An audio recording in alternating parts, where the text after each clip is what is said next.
Seven, 6, 5, 4, 3, 2, 1. You'll never have the sacred stone. Oh, this you crazy mother.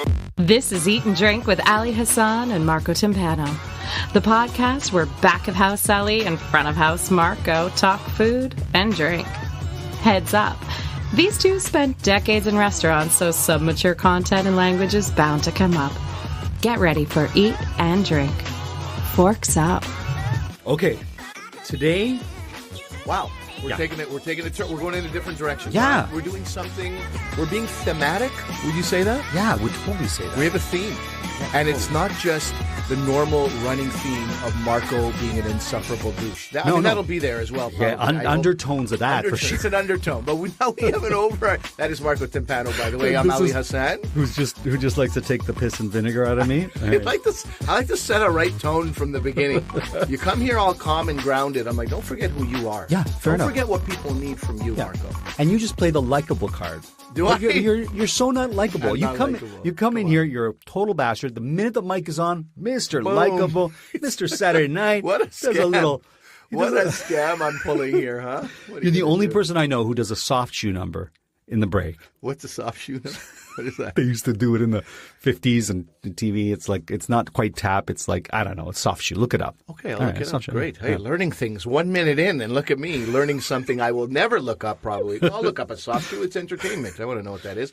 Our theme today, ginger. Ginger, It's a my friends. ginger Ginger. episode. We got ginger throughout. Yeah. Well, maybe I can't. Well- Maybe not when I put it in your mouth later. Or maybe. Or but maybe. no, don't no, no, I don't can't. mess with me now on that because I don't like that. Let that segment be. I don't want to go in there thinking, oh, is he psyching me out? Is he putting ginger? Is he not? Okay, so let me begin with the drink. Okay, so I'm gonna make you a quintessential cocktail that has ginger in it, or ginger beer in this case, and it is the Moscow Mule. Are you a fan of the Moscow Mule? Big fan. What do you know about the Moscow Mule? Well, I know that some people say if it's not in a copper mug, then get the hell out of here. Right. You're not. And I feel like you'd be one of those people, one of these purists. Well, no. I The see a copper copper mug. mug. Yeah, I have one copper mug. Okay. But and that's gonna be yours because how many copper mugs does one need?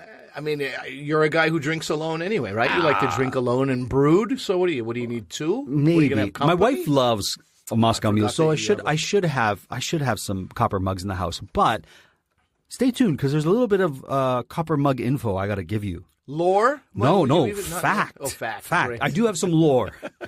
That was from our last episode. Okay, so a Moscow Mule is a cocktail made with vodka, spicy ginger beer, lime, and garnished with a wedge of lime or sledge. Sledge it. You know. Get aggressive with your lime. Lime's delicious. It's a type of buck, and therefore sometimes called a vodka buck. What does that mean? A buck or a mule is a cocktail or yes. mixed drink that involves ginger ale or ginger beer. Okay. And any number of base liquors and traditionally lime juice goes well with the ginger. I'm sure you'll talk on that later on. In the I was in segment. an airport recently where they had a bunch of mules, 3 or 4 different mules. There's the tequila mule, there's Oh, I the see. gin Oh, okay. mule, and so yeah. I didn't know about that. I thought it was the one stood alone, like you alone, the Moscow Mule. But apparently the Moscow has some friends. You couldn't segue it better for me, Okay. but variations of different types of liquors can be used to make mules or bucks. For example, if you use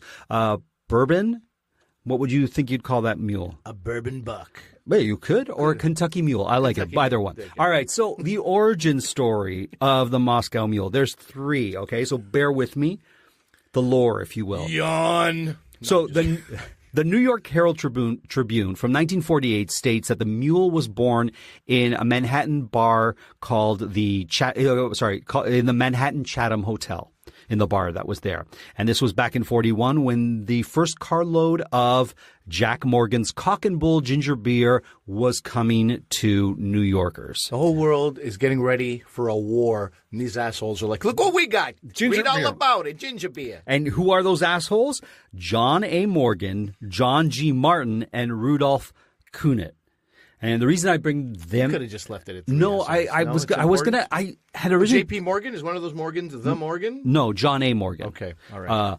But these 3 characters are attributed to this. And I mention this because we might see their names come up in future episodes, but they continue to be prevalent in the lore of the Moscow Mule because supposedly Martin went around the state selling Smirnoff vodka. And to popularize the Moscow Mule, Martin would bring or would ask the bartenders to pose with a specialty copper mug and a bottle of Smirnoff. And he would then take a Polaroid, give one to them, and take one for himself. Oh, this guy's an early Instagrammer, basically. Pretty much, right? This guy was ready for social media in the 40s. And there you go. And I didn't even think about it like that. But that is the reason, or the supposed reason, the alleged reason, why the copper mug remains popular when we deal with the Moscow Mule. But also, I don't know if we credit him with the popularity of Smirnoff vodka, but if so, man, that guy, what a foundation he laid. Smirnoff is like, what bar doesn't have Smirnoff? Exactly.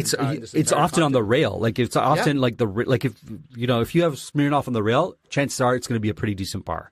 That's what I think. Okay. Because I've worked at bars that had Smirnoff on the rail, and generally speaking, their rail vodka was all top notch, and they had good. Their rail liquors were all top notch, and they had great liquors to choose from if you wanted higher end. But I've worked in bars where the vodka was just no name, no frills. You don't even know what it is. Yeah. Sketch vodka. And let me tell you, they were. It was a sketch bar. Exactly. Okay.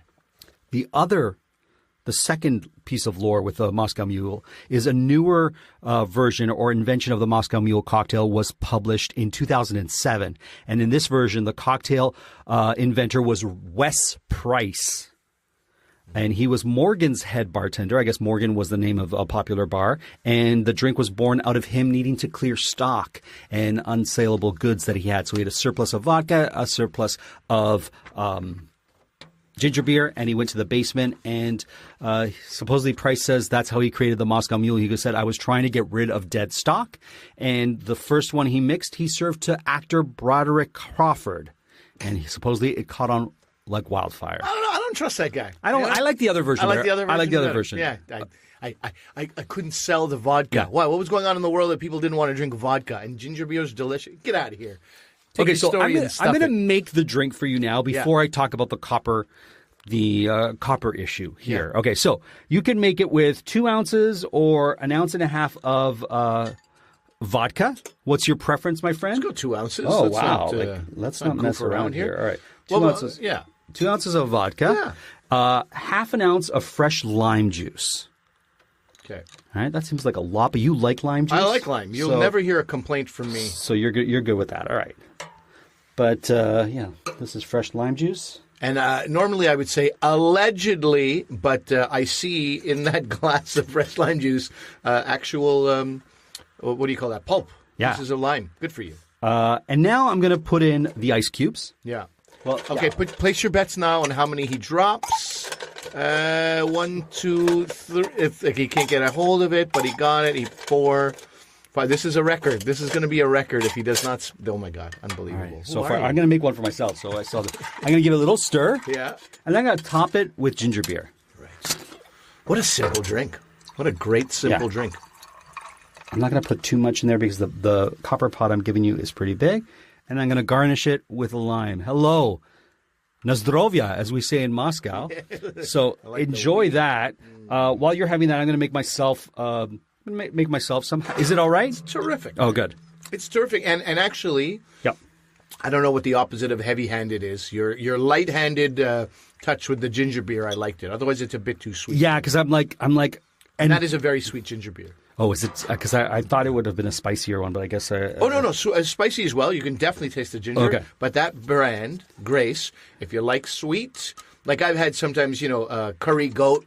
Sure. In these West Indian, and it's super spicy, salty, and then this is like a completely polar opposite.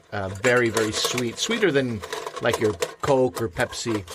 You're really pushing the curry goat in the last 3 episodes. I will say goat and lamb as many times as I have to until you say, I beg you to stop talking about it. I'll try it. Okay, Fine. that's not going to happen. All right, my friend, I just made myself one. I'm not going to put the lime wedge on it because why? Cheers to you. How is it in the copper mug? Mine's not copper. I don't, It's one of those things. Is this necessary? Like I told you, when you asked me, what do I know about the Moscow Mule? This is the one thing that comes to my head first and foremost. People getting very angry when they get a Moscow Mule in a rocks glass. It's not a real Moscow Mule. It's not real.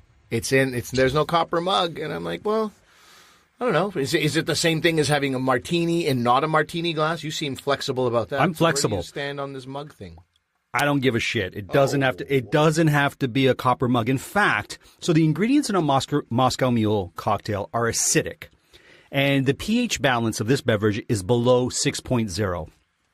This creates a problem when using the traditional copper mugs, as copper can start dissolving into acidic solutions in acidic containers. So copper in solution is considered toxic at concentrations above 1 milligram.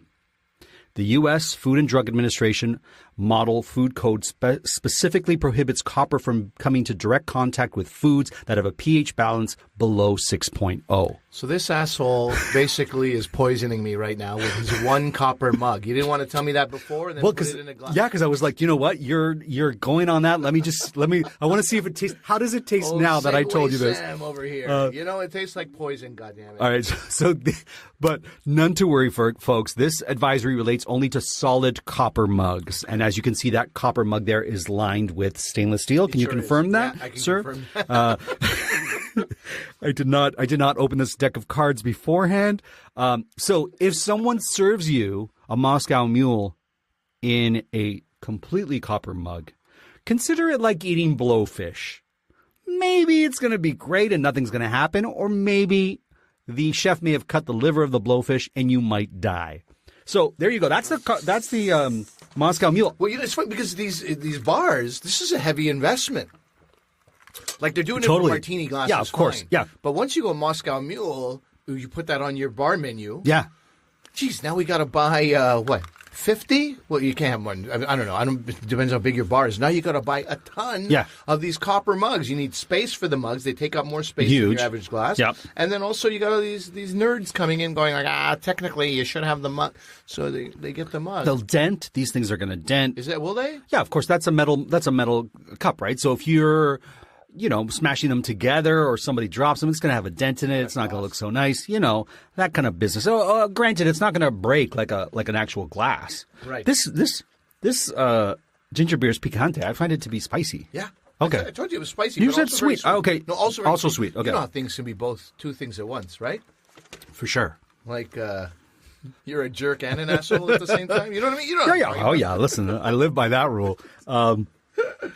I love him, by the way. I just want it should be very clear if it isn't. I'm going to say this coming from a good place. This is not my favorite drink. Okay. I'd much rather have a dark and stormy. Oh yeah. So dark and stormy is rum and ginger beer. Yeah, it's actually Gosling's rum. It has to be Gosling's. Well, traditionally because it's a Bermudian rum. It's a Bermudian drink, so from Bermuda, right? Yeah. And you said Bermudian twice, and I understand. I'm just trying to reinforce it. Bermuda, yeah. So Gosling's with ginger beer and lime as well. I mean, that's pretty much a Cuba Libre then, isn't it? What's the difference between a Cuba Libre and a... Hello, Marco? I'm looking it up. I'm looking it up, he said. It's dark rum. All right, tell me, what's in a dark and stormy? Dark rum, yes. Ginger beer, yes. Wedge of lime. Okay, so very similar to a Cuba Libre, but Cuba Libre has more lime going in there. No, a Cuba Libre has Coke in it. Yeah. Right. No, yeah. I mean, but it's not similar at all. Okay, you're right. The ginger flavor changes everything. I mean, what I meant was like rum, soda, lime. Sure. But the key is which soda. I mean, then could you say a rum and 7 is a Cuba Libre? No, just because not is. I'm saying similar to. Okay, if I said is, I retract that. No, you didn't say is. Okay, you didn't say is.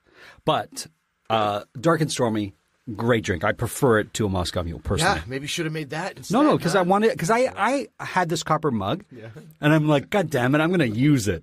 But now it's very fun. Like, we'll never see the copper mug again. Yeah. Presumably, you will never make a Moscow Mule again. I can toss that out. My wife loves it, so. Oh, you could make one of the other mules. Sure, a buck if Kentucky bourbon. Yeah. When I was in Bermuda, we went to this hotel that's well known in Bermuda. I can't think of it right now, but they would make a soup. If you're going to humble brag, do it properly. Remember the name of the hotel. Anyway, okay, No, you're in a nice hotel. I'm in a nice hotel. When I was in Bermuda. Or was it a bar? It was a bar. Yeah. And they served us fish soup.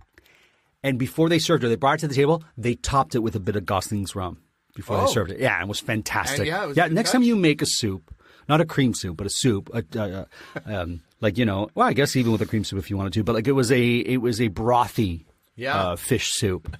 Finish it with a bit of rum, dark rum. I'm laughing at the idea of me going, all right, kids, here's some chicken noodle soup. And hold on, before you get in there. Oh, what, Papa Croutons? No, just a swig of rum in there. And then I drink the bottle and lie down on the kitchen floor. But I could see you could make yourself a nice faux, and then put a little bit of dark rum on top of that. I would totally go for that. I mean, I'll try yours when it has that in it. Okay. But I don't want to ruin a whole bowl of pho, potentially. I'm just adding to it. Are you big? I love it, but I think it would work personally. Well, all right. All right, I'm into it. I'm enjoying being poisoned. Okay, so I brought you the Moscow Mule. Yes. And now it's your turn. I'm lobbying the ginger ball in your court. All right. Yeah, and not a moment too soon, by the way, huh? Okay. It's time to light this show up. Enough of your lore. What does that mean? I'm just joking. I come here. I mean no harm to anybody. I just get attacked. I apologize. I just You're passionate. passionate. I'm very passionate about ginger. I can't say enough good things about ginger. And if you are somebody who's like, yeah, but I don't really like ginger, grow the fuck up. You're not 12 anymore. Mm-hmm. You know, of course we all hated ginger as kids. Of course we did. Who's going to like ginger? My kids spit it out of their food all the time. Sure. Now you're an adult. It's enough of this nonsense. Mm-hmm.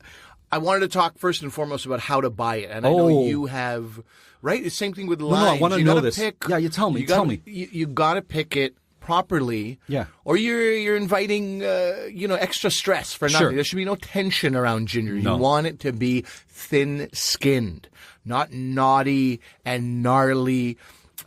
People will often, peel it with a Spoon. That's how I peel spoon. it, my There friend. you The go. back of a spoon. Yeah. That's the way you peel So, ginger. and in fact, when you're in the grocery store, think about that. Could I peel this one with the back of the spoon? And if the answer is no, then you don't pick up that one. You pick up one with a thinner skin. So for those of you who've never peeled ginger, you take a spoon, a soup spoon, and you just kind of almost scrape the skin off.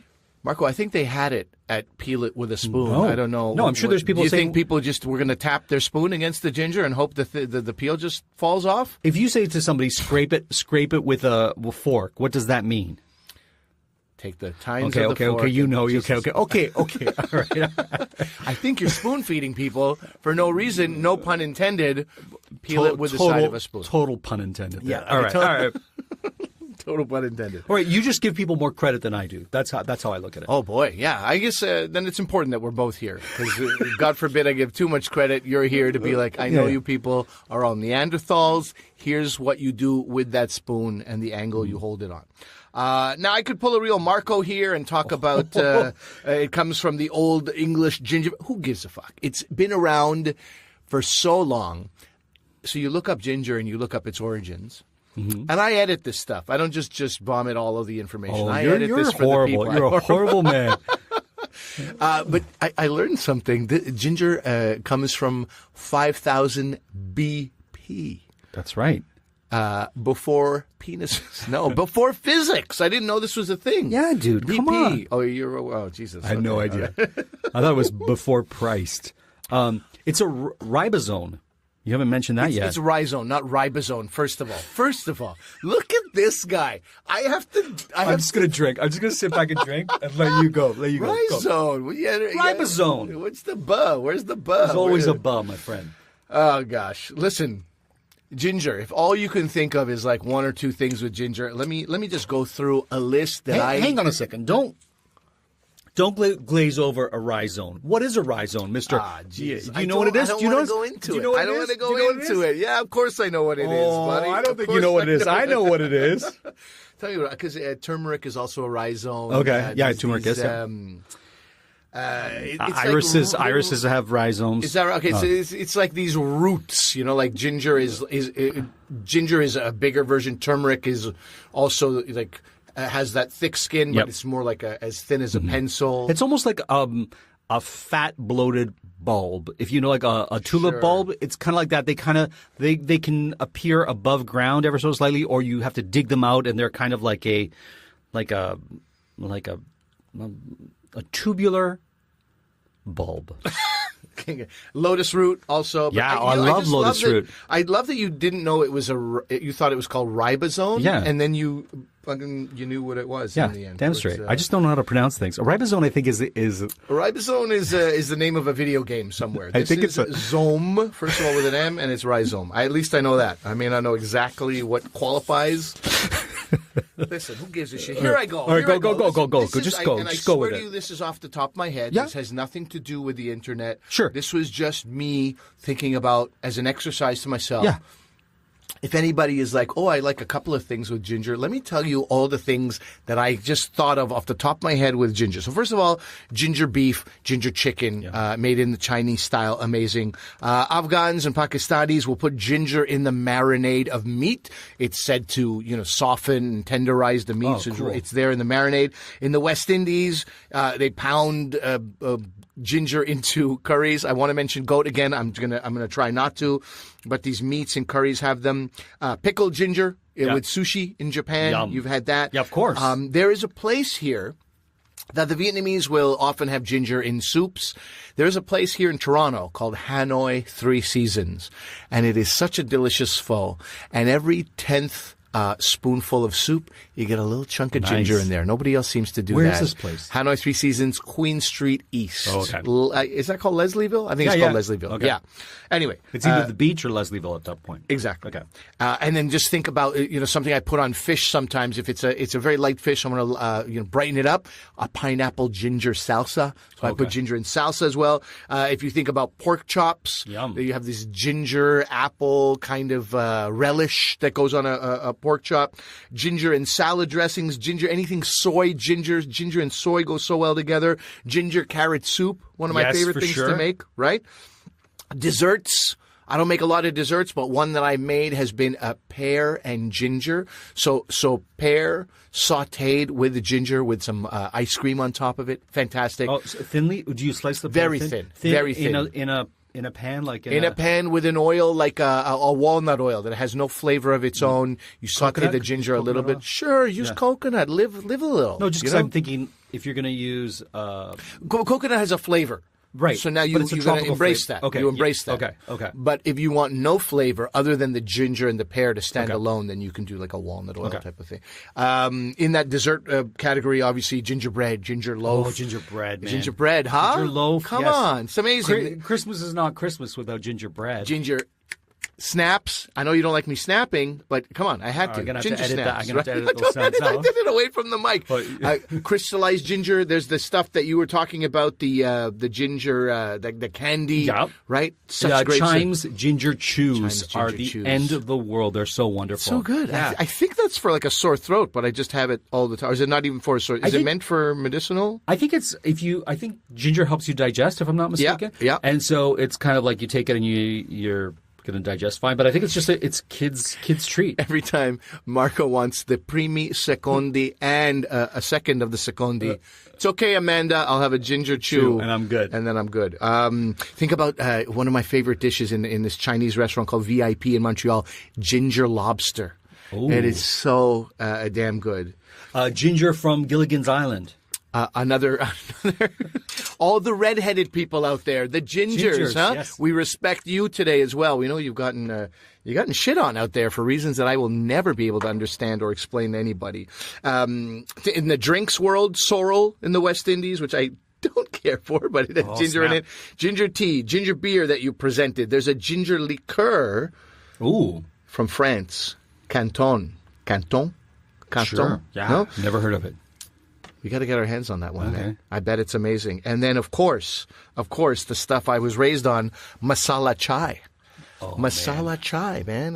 Without ginger, it's just not the same. And that's just Are you honestly using ginger powder in the masala chai? No, don't be an asshole. Okay. Oh, don't disrespect me by asking me. Sorry, man. I'm sure people are. I don't. Right, no, okay. absolutely not. No, this is you. But ginger powder? Ginger. There's also ginger powder. There's also ginger powder, and ginger powder is one of the things that goes often in like meats and curries and stuff. Sure. I'll be perfectly honest. I bought ginger powder. It's probably 4 years old. I don't even know if I've opened it. I don't know what to do with it. I really, really like fresh ginger. Anyway, as you can tell, I'm a fan. Didn't bring in a recipe of a dish. There's just so many ways to go with this. Sure. But I do want to present to you GOG, which is a GOG, if you will, which is ginger, onion, garlic puree. And this puree is the base of tons of curries that I make, tons of soups that I make, all kinds of things, even in a marinade. And if you want to see how it's made, those are the 3 ingredients. If you want to see how it's made, you go to youtube.com, you look up Bland is Boring.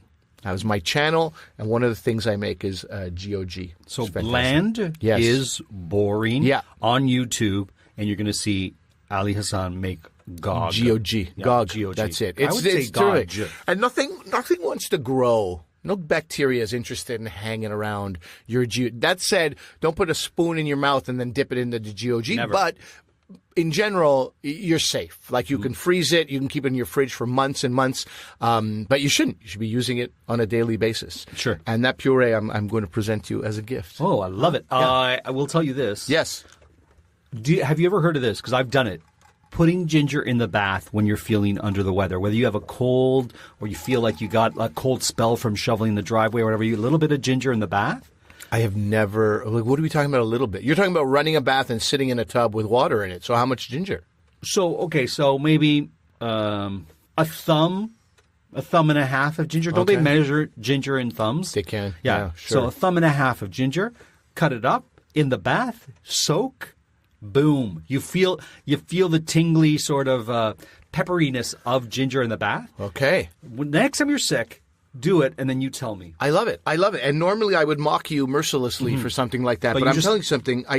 Look, ginger, when you look it up online, it's referred to as a spice and a rhizome, but also as a quote-unquote folk medicine.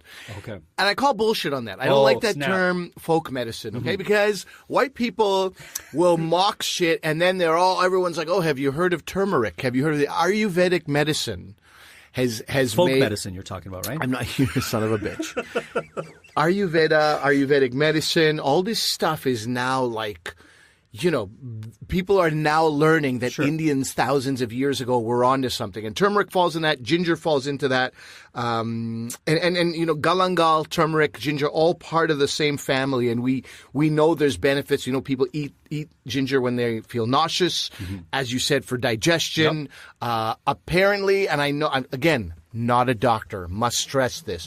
But apparently played one on TV, but it's supposed to be very good. It's cleansing. It's cleansing. You have it on a regular basis. It'll clear you out. Clear what out? Who gives a shit? It'll clear you out. Ginger's not going to give you a bum steer. To just pick up on no, but it's not going to give you a bum steer. Ginger. If you need a T-shirt made, it is done. The logo is already You're gonna get created. a tattoo. If you're like, I need to get a tattoo, but I don't know what to get. Ginger's not going to give you a bum steer. No, and it's good. It's an anti-inflammatory. Yes. So again, allegedly, but I've seen it work for people. Osteoarthritis. They swear by it. It's not going to give you a bum steer is a great way to say it because it's worth trying. Yeah. And if it helps you. You're going to go on the Whole30 again, right?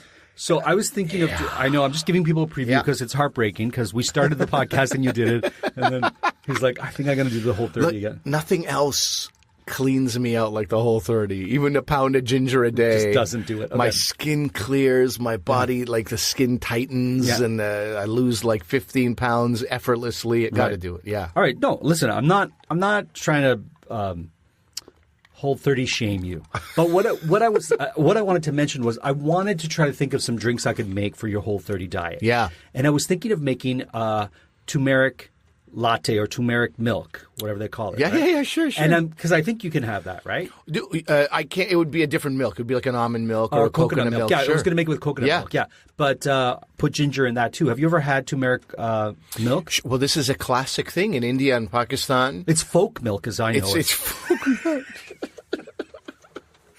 They add a teaspoon of turmeric to warm milk at the end of the night. You drink it before you go to bed. And you're never really told what it does. Mm-hmm. And then you're in your 40s, you live in Canada, and all of a sudden everybody wants the turmeric. Yeah. Right? Again, another anti-inflammatory. And if ginger's in there... I always make it with ginger, and then I'll put a little bit of ground pepper on it, too. Just I don't know why. That was a recipe I had, and I'm like, that's the way I do it. And what do you do that for? Just as an enjoyable drink, like a tonic sort It's supposed to be really good for you, right? Yes. So I went to Costco, and I bought a vat of turmeric. Like, just like, you know how you buy it? It's like, and I'm like, I'm going to make turmeric milk every night before I go to bed, right? Well, I did it for 4 days, and then now I have a vat of turmeric. Absolutely. But I'm going to go back into it because I really want to. Well, something I've been doing, who knows what the benefits are, to be quite honest, but it's turmeric, cinnamon, both in powder form, and a little bit of maca powder, boiling hot water, stirred around, a little bit of honey, and then I put some almond milk or regular milk in there, and I just sip that in the morning, and I hope for the best. Do you put ginger in there? No ginger in there. Why not a little bit of ginger? Why not a little bit of ginger? It's not going to hurt. It's not going to give you a bum steer, my friend. If there's anything that we've proven to ourselves, everything you eat should have ginger. How often do you cook with ginger? I would say we can't go 2 to 3 days without it. Like if it's not in the fridge, it's not a crisis one day. Right. But otherwise, because at the very least, I really enjoy ginger tea.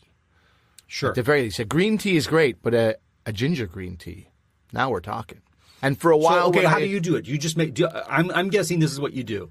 You make yourself green tea, thinly slice some ginger, put it in the tea.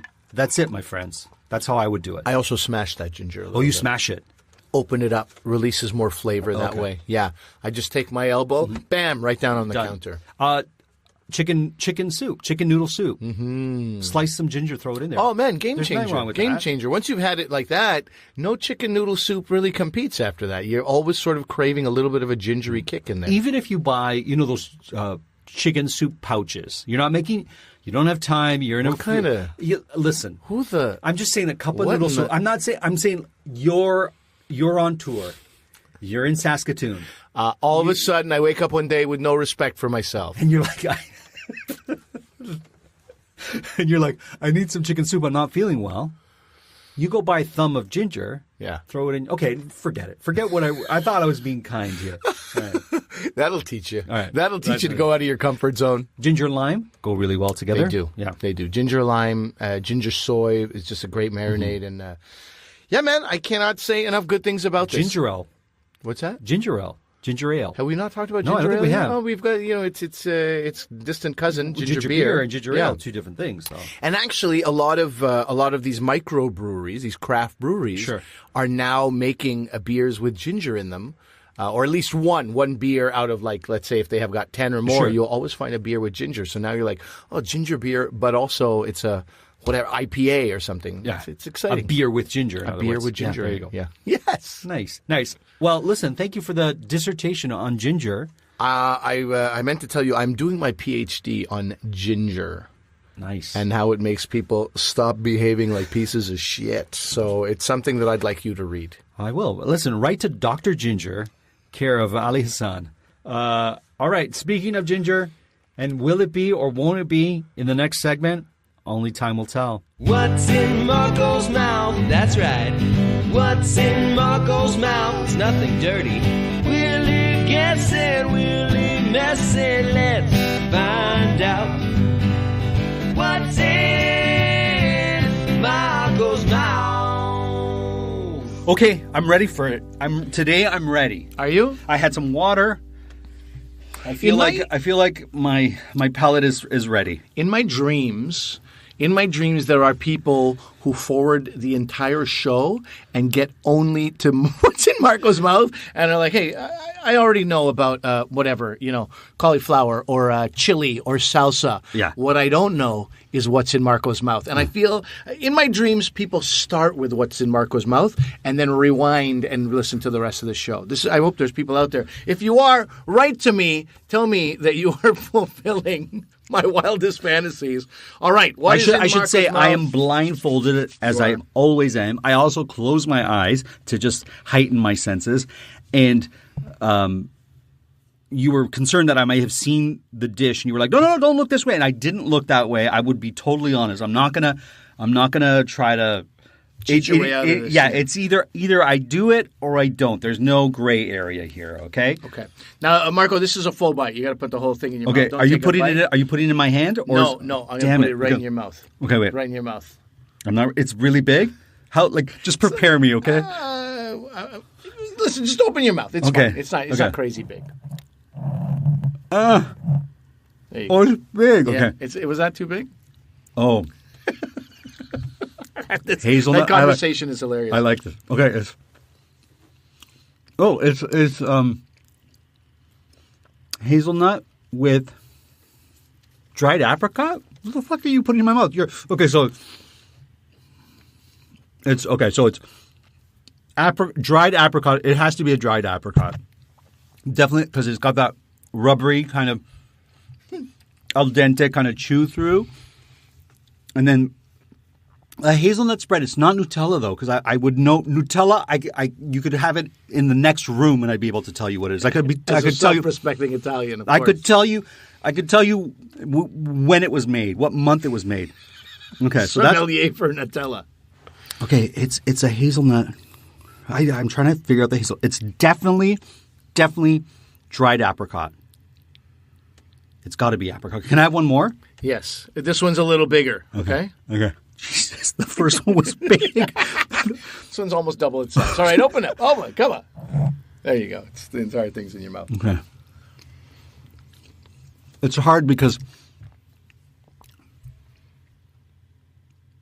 It's hard because what? It's hard because I've got this giant thing in my mouth, and I'm trying to separate the puree, the hazelnut.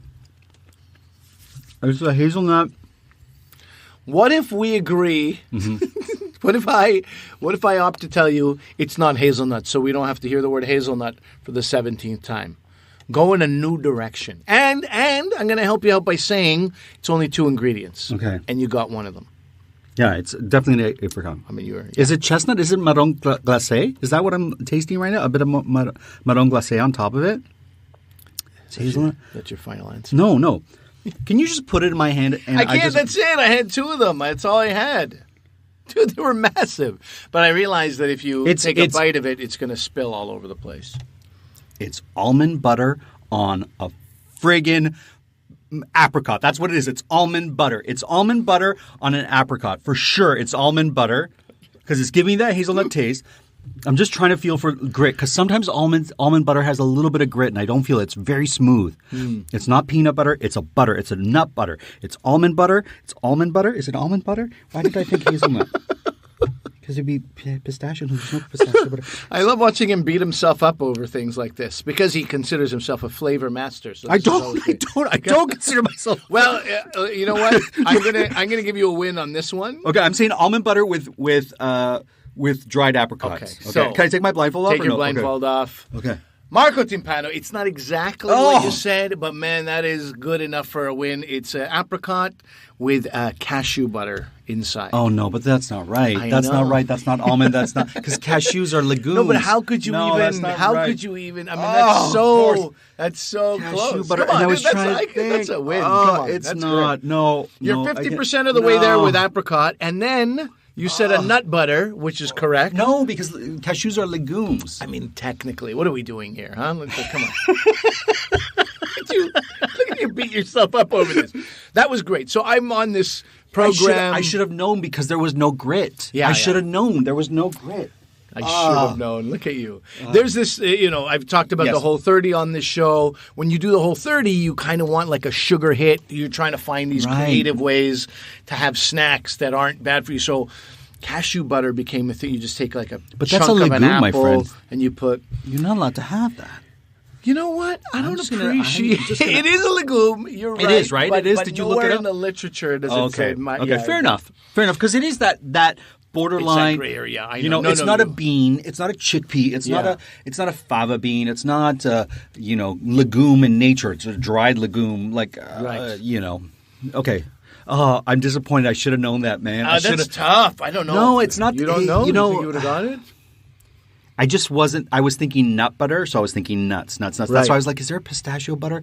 But had I thought of seeds like pumpkin butter, had I gone down that route, because it had a sweetness to it, right, which cashews do. Yeah.